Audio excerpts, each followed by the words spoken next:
Okay, we're live. Hi, this is William Ramsey. Welcome to William Ramsey Investigates. On tonight's show, a very special guest. He comes to us all the way from Israel. His name is Ashley Rindsberg, Rindsberg, and he just published a fascinating book titled The Gray Lady Winked, How the New York Times' Misreporting, Distortions, and Fabrications Radically Alter History, just published May 2021. And he's not just written nonfiction, he's also written some fictional stories. One is Tel Aviv Stories, Israeli short fiction from the heart of the Middle East, published 2011. And Rivka and Rebecca, a novella of life, love, and loss in Jerusalem, published 2020. And the foreword to this book is written by Mark Crispin Miller, who reached out to me when I published one of my books, so familiar with him. But it's a very timely book, very well written, a lot of history in there as well, but talks about the New York Times and how a lot of very important events were shaped by this. But Ashley Rindsberg can talk more about that. So Ashley, are you there?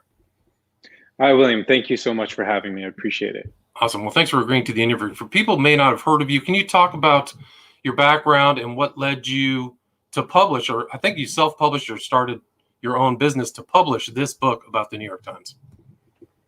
Yeah, so I been in Israel for a while, living there, and it was there that I kind of picked up this book of history, might be familiar to some people, which is The Rise and Fall of the Third Reich by a journalist from that era named William Shirer.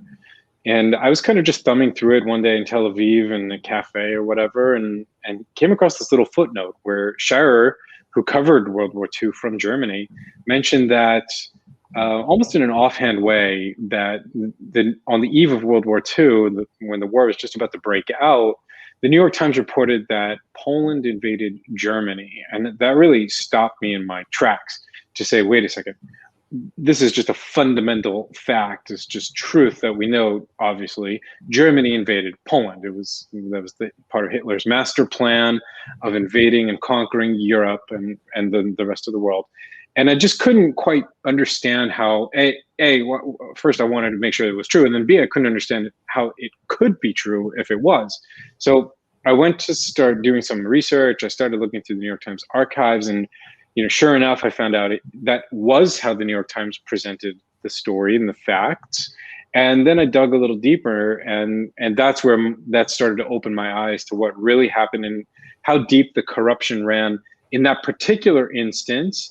And when I started learning about that and the Berlin reporting of the New York Times and Germany reporting of the Times for about 10 years, then I had to know more. I had to know, was this just an isolated case, or was this something more endemic to the New York Times as an institution? And that kind of launched me on this search that ended up being this book. Right. And that's, there's a lot of different chapters in there, a lot of different events, and you are up against kind of a really paper of record, a very powerful paper, right? Yeah, the New York Times is much more than a newspaper. I mean, maybe today that now there's a little more competition from independent media, but I'd still think that even today, the New York Times really sets the agenda on what gets covered, what doesn't get covered, how things are covered. It really has a disproportionate role in shaping our reality and in almost editing our reality. And what the New York Times chooses to present as the truth is what many, many people, including myself at the time, believe is reality, not just true, but the reality that we live.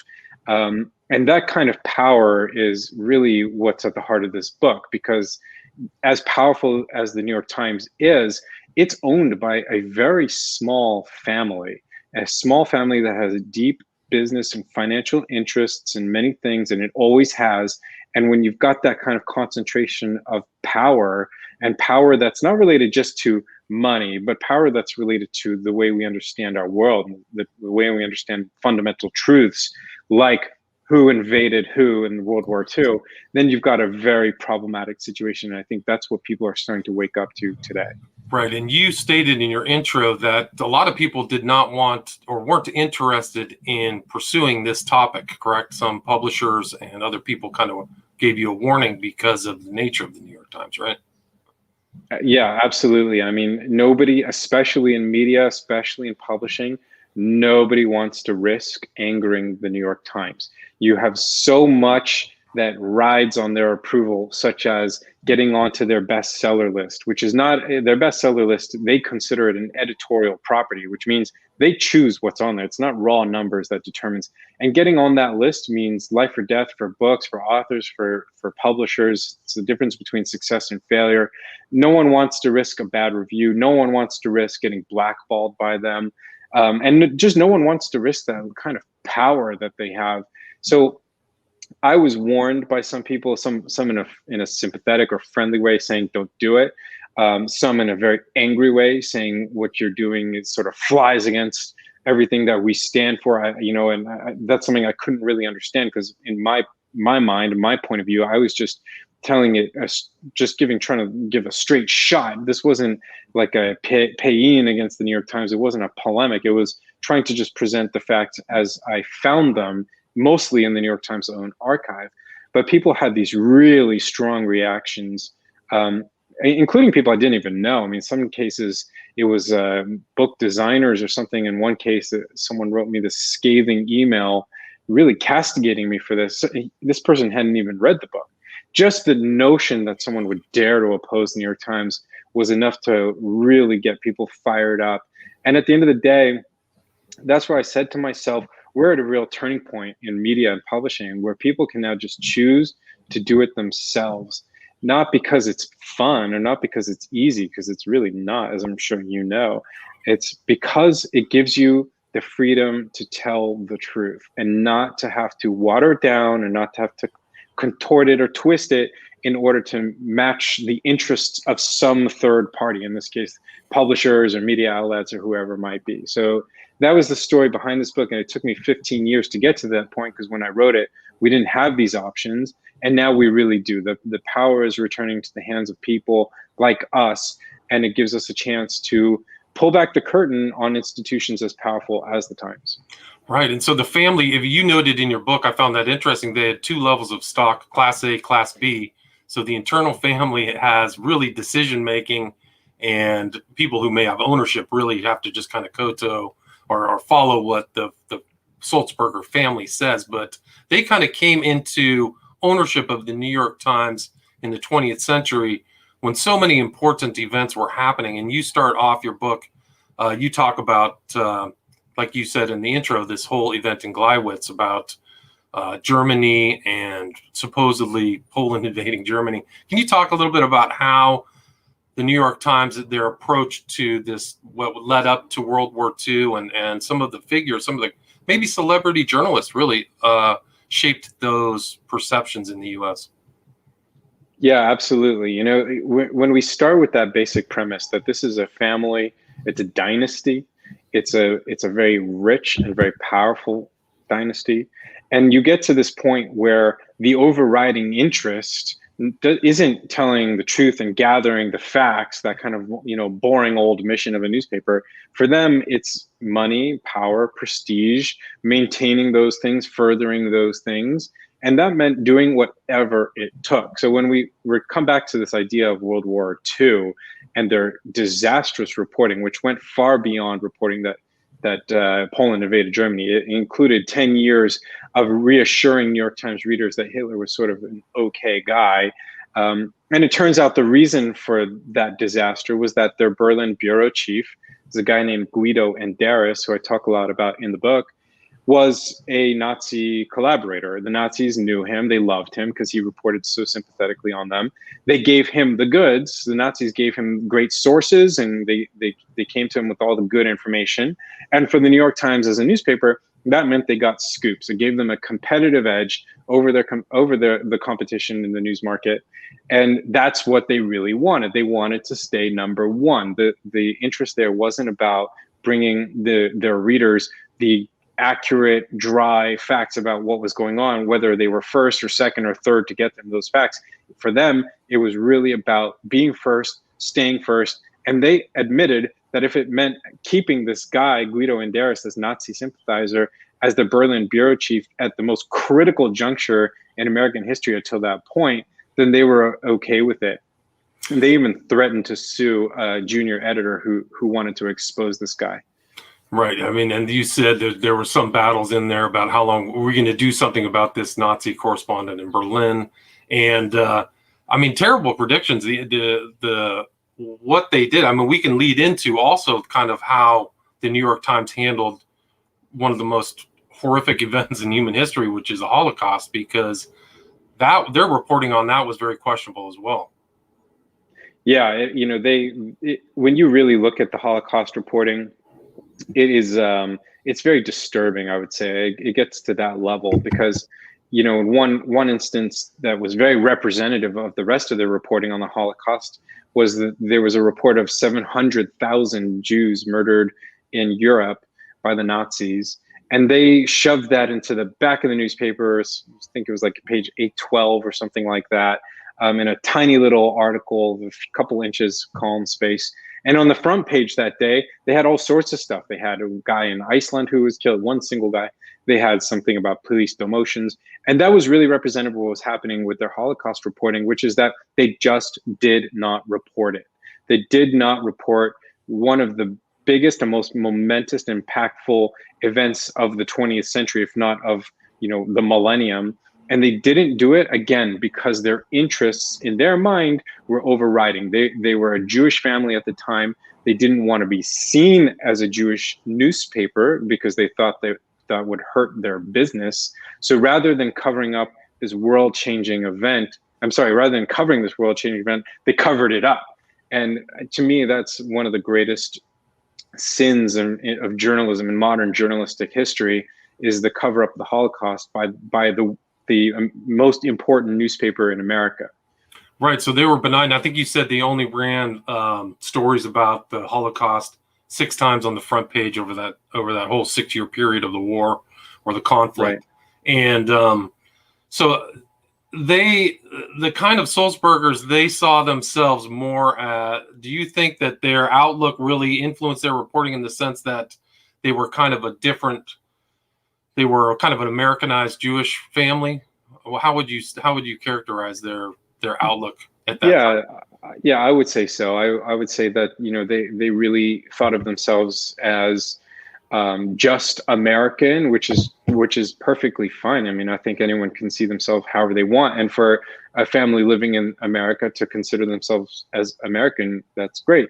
But when you're going so far as to deny not just your own, what others might consider as your identity, but to deny a historical reality that's unfolding in front of your eyes, then you've got a real problem. But even if there was some ideology there, and maybe there was in the background, I really think that this, like so many of the other instances that I cover in the book, was really about maintaining their financial interests, their power, and their prestige, and how far the lengths that they would go to maintain those things is really what's scary.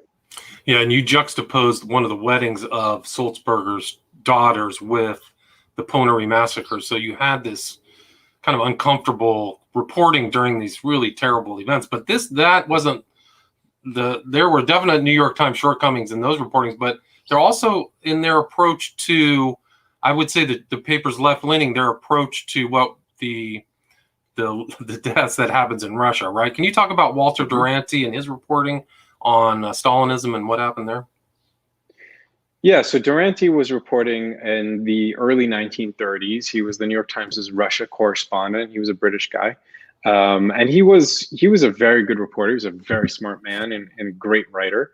And in 1932, there started to be reports around Russia and the Ukraine of a famine, of a major famine. And a lot of Western reporters were reporting that indeed there was this devastating famine unfolding in Russia, in the Ukraine specifically. And Walter Duranty, again, the most powerful and most influential of all foreign correspondents, because he worked for the New York Times, it's not that he even downplayed it, he actively denied it. And he would go so far as to sort of chisel away at the reporting of other people who said this was taking place. So the New York Times, we have to ask ourselves the questions: why would Walter Duranty, as a journalist, want to pass up the story of a lifetime? people can say, oh, he had his own reasons, but there are no reasons if you're an ambitious journalist like him to give up a great scoop like that when we know it was taking place and he knew it was taking place too.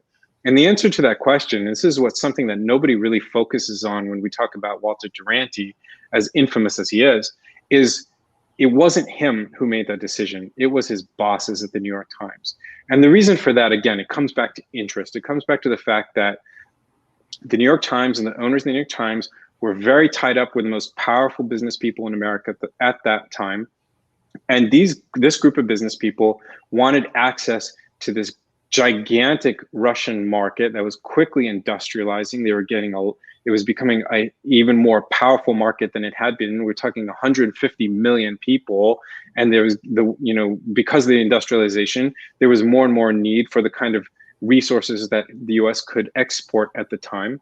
And this group of business people wanted the U.S. to formally, officially recognize the Soviet Union so they could establish these trade ties.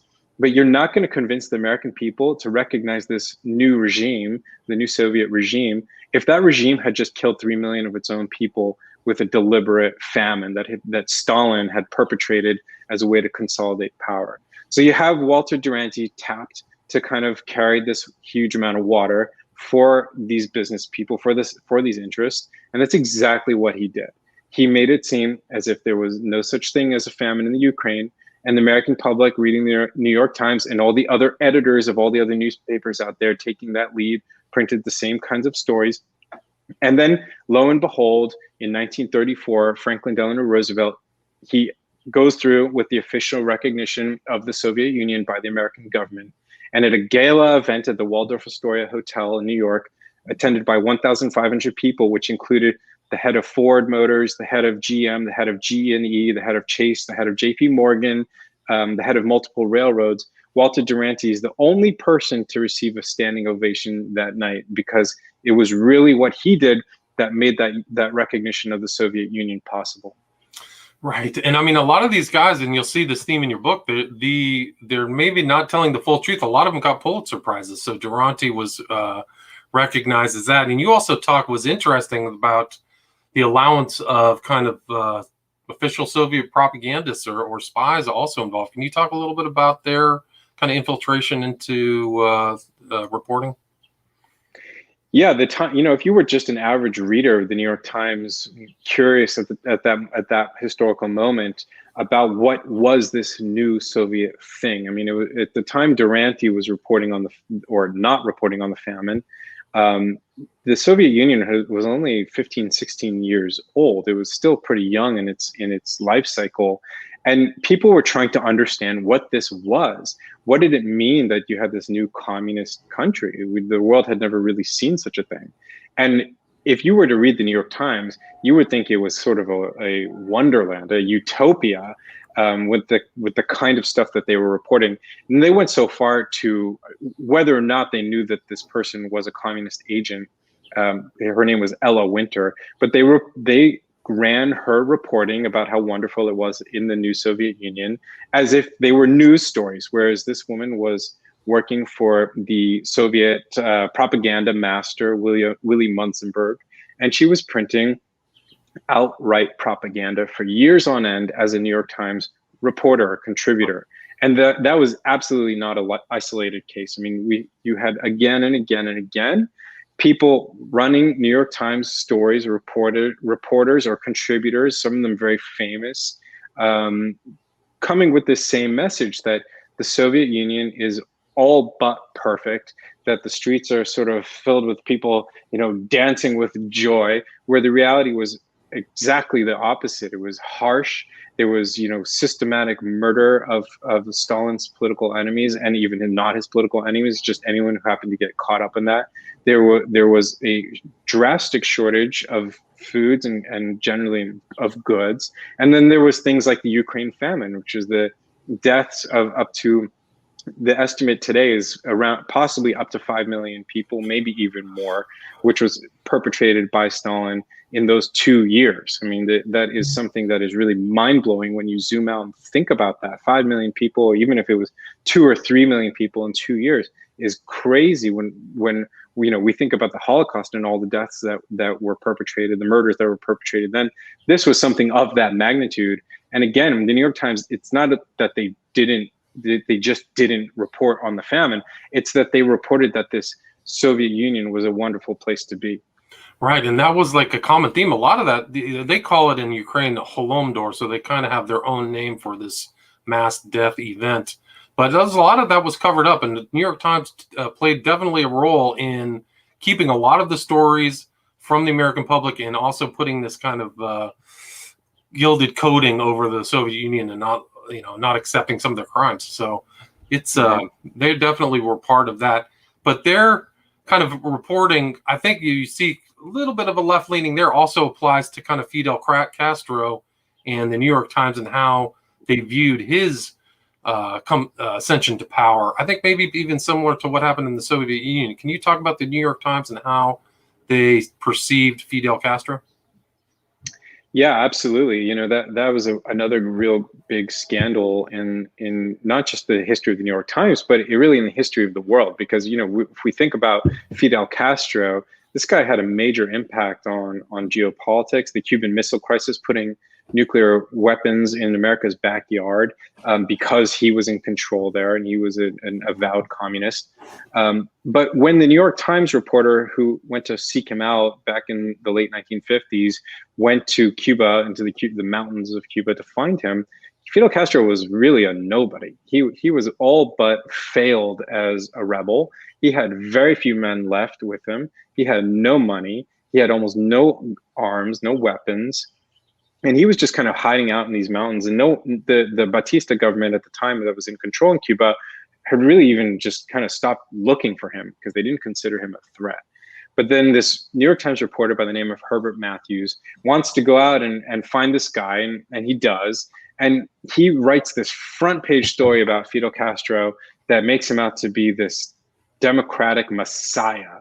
I mean, he writes about him, Castro, in the strongest, most adulatory terms, and just builds him up to the point that almost overnight there was an inflow of all the things Castro really needed: money, guns, men to fight.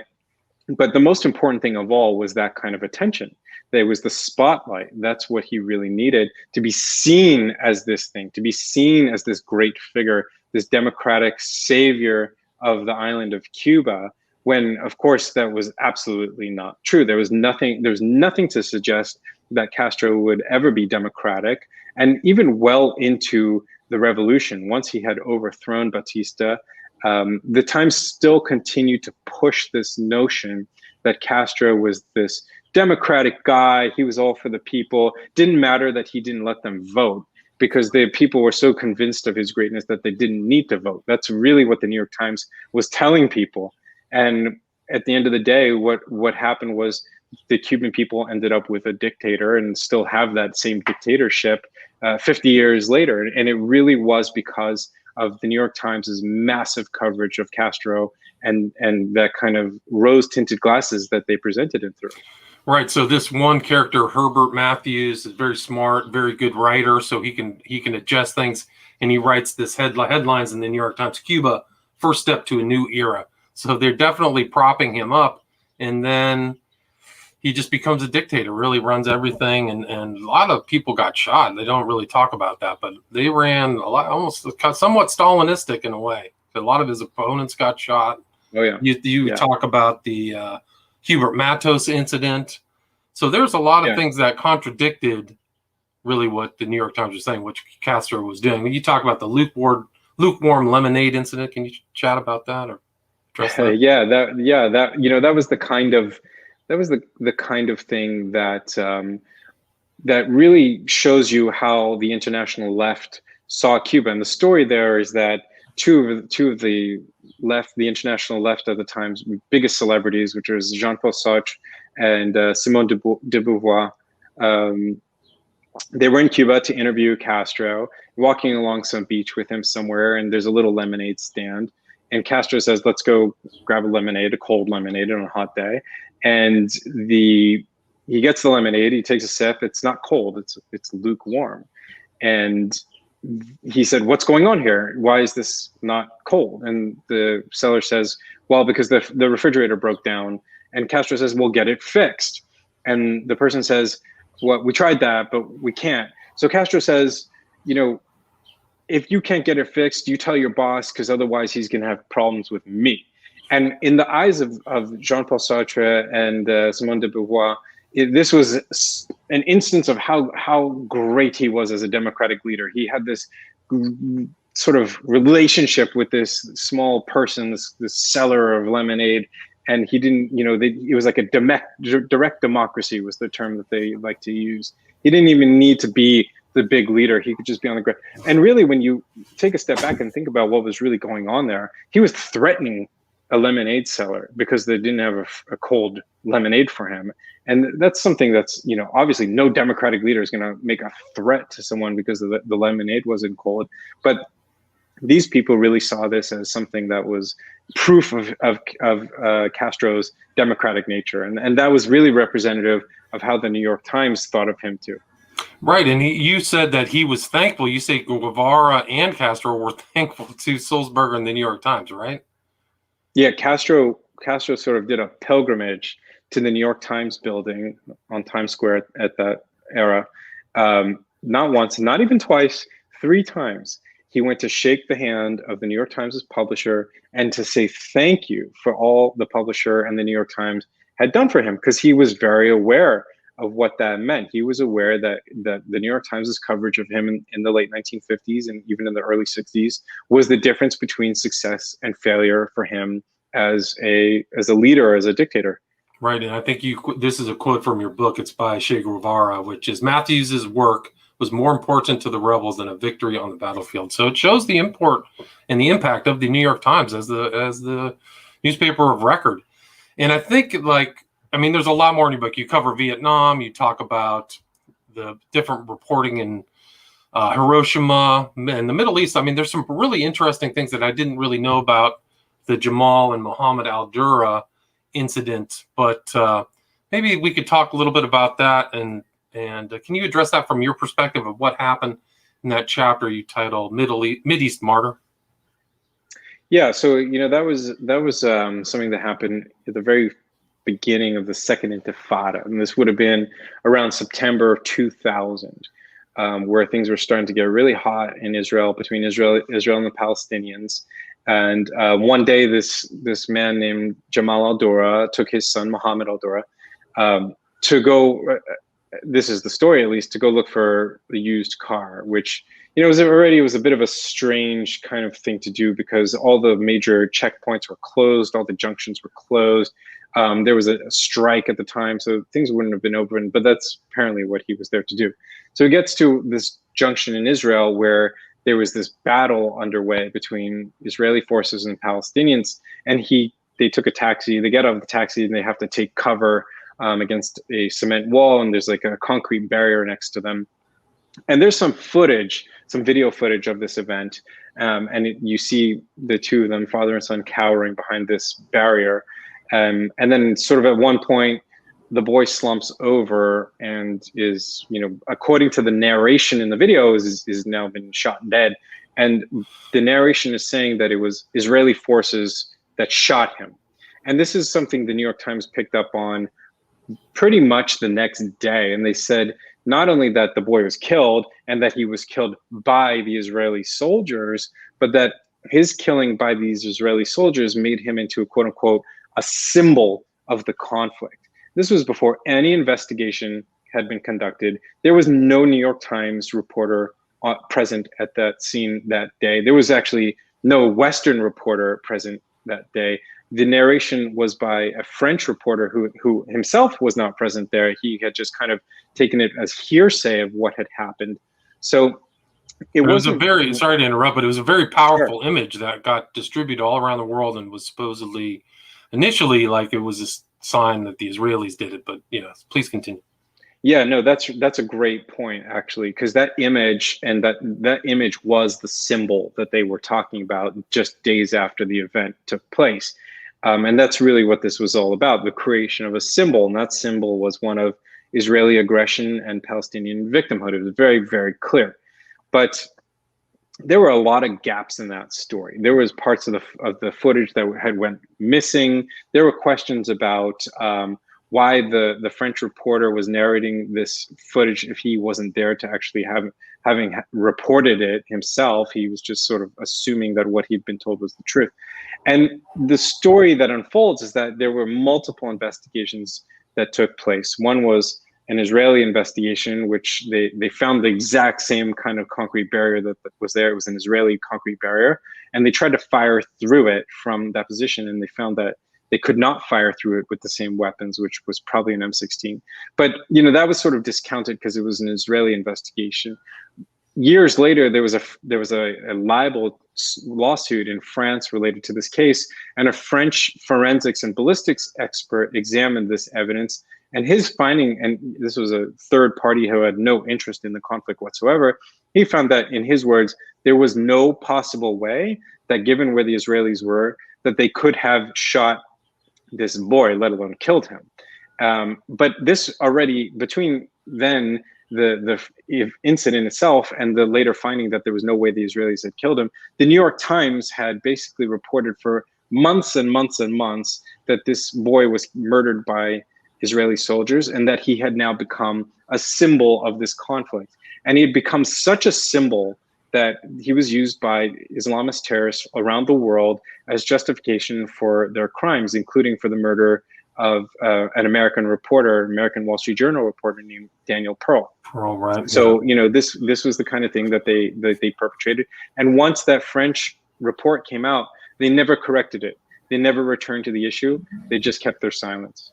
Right, it's very advantageous, and so the New York Times is involved. They never seem to really say they're sorry, and there's not a lot of retrospective analysis, it seems like, with the New York Times. But Claude Schlesinger actually said it is very possible that this is a case where the incident was staged. So there was definitely a high propaganda piece, and it seems like the New York Times really took that position. But talking about propaganda, we go to, the woke history. I think that really the New York Times is really involved in this 1619 project, and you have a great chapter on that, super timely. Can you talk about what the New York Times did with the 1619 project and what the response was in the kind of intelligentsia world? Yeah, definitely. This too, I think as we're all seeing this flare up about critical race theory and so-called woke ideology, you can trace so much of it back to the Times, and with the 1619 project, which is it extends even beyond the borders of the newspaper itself into podcasts and educational curricula. But the main thrust of it is to say that America was actually not founded in 1776, which was the basis of American liberty. Rather, it was founded in 1619, which is when they think that the first slaves arrived in the colony. And what they were trying to say with this, the New York Times and the creators of the 1619 project, was that America was not founded in liberty and rooted in freedom, but in slavery, in human bondage. And they've traced every social, economic, and political force in American life and public life today to slavery. So what they're saying is that in all ways, but the most technical, it's still sort of a slaveocracy. And that's where really they're pushing this very radical, extreme notion. But the real thing in my mind, the real kicker here is that in order to make this sort of backwards case about upside down case about American history, you really have to distort the truth. Because when you look at the actual facts that historians know to be as close to the truth as we can get, they don't agree with that narrative. They don't agree with the notion, as the New York Times has reported, that the American Revolutionary War was fought to preserve slavery. That's a claim the 1619 Project makes. And historians, including ones that the Times used as its fact checkers, have come out and said there's just no way you can even stretch that interpretation to make that even remotely true. And that's a major historical claim among many others that they got completely wrong. And people came out afterwards, after this was published, on the left, this was, it was real accepted and celebrated with a lot of fanfare. But a lot of these historians from the left as well, by the way, the right and the left, came out and said, this stuff is just not true. It's not accurate. It's wrong. It's erroneous. And when I went back and looked through this, what I came to understand, and what I show in the chapter on the 1619 Project, is that these were not mistakes at all. They were deliberate distortions of history, because if you really are trying to change history, you literally have to change it. And that's exactly what they did. They printed these claims. People can now accept them as truth, including in schools where the 1619 Project is being taught. And that's a very, very dangerous thing to do.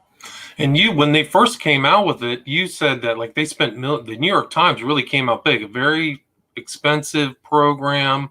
You said very sophisticated, very stylish. So they really put a real impetus to get this out into the public. And I mean, it really did kind of create kind of this explosion. Like people definitely responded to it. But it's interesting that's there. And has the New York Times tried to retract that? I don't think they have they? No, they've really stood behind most of those claims. They have responded. There was an editor's letter from the New York Times Magazine, sort of, doubling down on a lot of this stuff and saying that, some of it that we never really claimed this, and some of it that, it is actually true. But a lot of it they have not retracted. Definitely the majority of it they have not retracted. Maybe there's one or two small claims.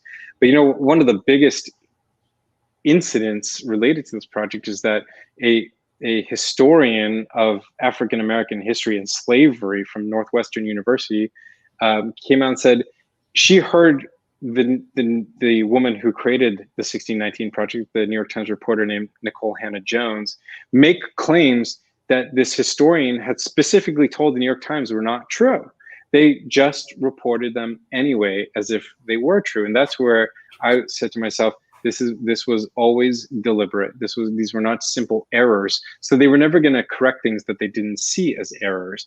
They just see it as a revising of American history to better suit the needs of their ideology. And that's exactly what the 1619 Project is. And that's what it's continuing to do today, because it wasn't just a magazine issue.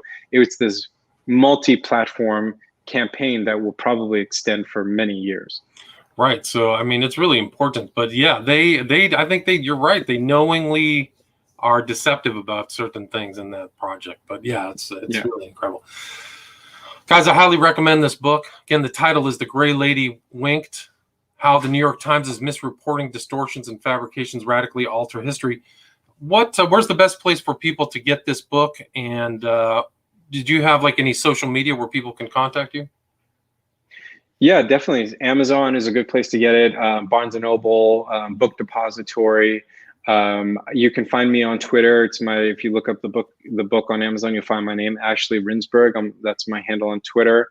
That's a good place to interact with me with questions. I try to do my best to respond to all the stuff that comes up there, because these are interesting conversations. So yeah, that's where you can find me. Is there anything you'd like to add, or anything I missed before we wrap it up? I think the big point here is that we're really at a turning point for media, and that people are starting to be aware that what we've accepted as gospel truth for so long from these big institutions, we're not really accepting as the truth anymore. And lab leak with COVID-19 is a great example, where the New York Times itself participated in covering up that China might have leaked COVID-19 from its lab in Wuhan.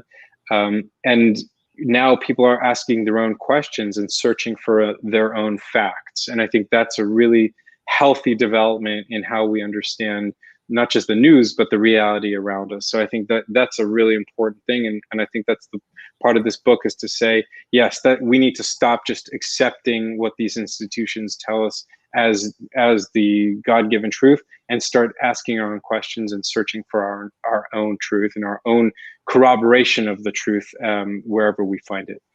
Totally agree. Excellent book. Very well done. Highly recommended. Guys, go get this book. Again, it's The Gray Lady Winked: How the New York Times is Misreporting, Distortions, and Fabrications Radically Alter History, by Ashley Rindsberg. Thank you, Ashley. Thank you so much, William. All right.